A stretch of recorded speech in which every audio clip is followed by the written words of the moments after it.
രാവിലെ ഒരു 10-11 മണിയൊക്കെ ആയപ്പോൾ ഞാനും വസുവും കൂടെ എൻ്റെ വീട് വരെ ഒന്ന് വന്നായിരുന്നു. വെറുതെ വന്നതാണ്, സ്കൂളൊക്കെ അടച്ചിട്ട് അങ്ങനെ വന്നൊന്നുമില്ലായിരുന്നു. അങ്ങനെ വീട്ടിൽ വന്നു കഴിഞ്ഞപ്പം ഭയങ്കര ചൂട്, ഞങ്ങളുടെ അവിടത്തേക്കാളും ചൂടായിരുന്നു ഇവിടെ. അപ്പോൾ ഫാനൊക്കെ ഇട്ട് കുറച്ച് സമയം അവിടെ ഇരുന്ന് കഴിഞ്ഞപ്പം എൻ്റെ ചേച്ചിയുടെ മോള് അവരുടെ വീട്ടിലെ പൂച്ചേനെയും കൊണ്ട് വന്നായിരുന്നു, തൊട്ടപ്പുറത്ത് തന്നെ. അപ്പോൾ പൂച്ചേനെയൊക്കെ എടുത്ത് വെച്ച് കുറച്ച് സമയം കളിപ്പിച്ച് വസുവിൻ്റെ മടിയിലൊക്കെ വെച്ച് കൊടുത്ത്. പാവം പൂച്ച ഒന്നും ചെയ്യത്തില്ല, നല്ല പഞ്ഞിക്കെട്ട് പോലെ ഇരുന്ന്. അപ്പോൾ അതിനെടുത്ത് വെച്ച് കുറേ സമയം വീഡിയോസും ഫോട്ടോസും ഒക്കെ എടുത്തു കഴിഞ്ഞ് ഞാനും വസുവും കൂടെ അകത്ത് കയറി കുറച്ച് സമയം കിടന്ന്. അത് കഴിഞ്ഞ് ഞാൻ അവളോട് പറഞ്ഞായിരുന്നു വെയിലൊക്കെ താറി കഴിയുമ്പോൾ നമുക്ക് ചുമ്മാ ഒന്ന് നടക്കാനൊക്കെ ഇറങ്ങണമെന്ന്.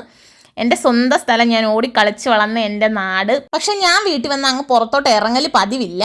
അപ്പോൾ ഇന്ന് ഞാൻ എന്തായാലും ഒന്ന് വെളിയിലോട്ടൊക്കെ ഒന്ന് ഇറങ്ങാമെന്ന് കരുതി. അങ്ങനെ ഊഞ്ഞാൽ കെട്ടിയിട്ടുണ്ടായിരുന്നു. അപ്പം ഞാൻ കയറിയിരുന്ന ഊഞ്ഞാലിൻ്റെ ബലമൊക്കെ ഒന്ന് പരീക്ഷിച്ച് അത് കഴിഞ്ഞ് അവിടെ ചൂണ്ടയിടുന്നുണ്ടായിരുന്നു. മീനെയൊക്കെ ഒന്ന് എടുത്ത് നോക്കി, കരിമീനായിരുന്നു. അത് കഴിഞ്ഞ് വെള്ളത്തിലൊക്കെ ഇറങ്ങി കാലൊക്കെ ഒന്ന് കഴുകി കഴിഞ്ഞ് ഞങ്ങൾ വീട്ടിലോട്ട് പോന്നു. വസുവിന് വരാൻ താല്പര്യമില്ല, അവൻ കരയോനെ ഞാൻ വലിച്ചൊരു വിധം കൊണ്ടുപോയി.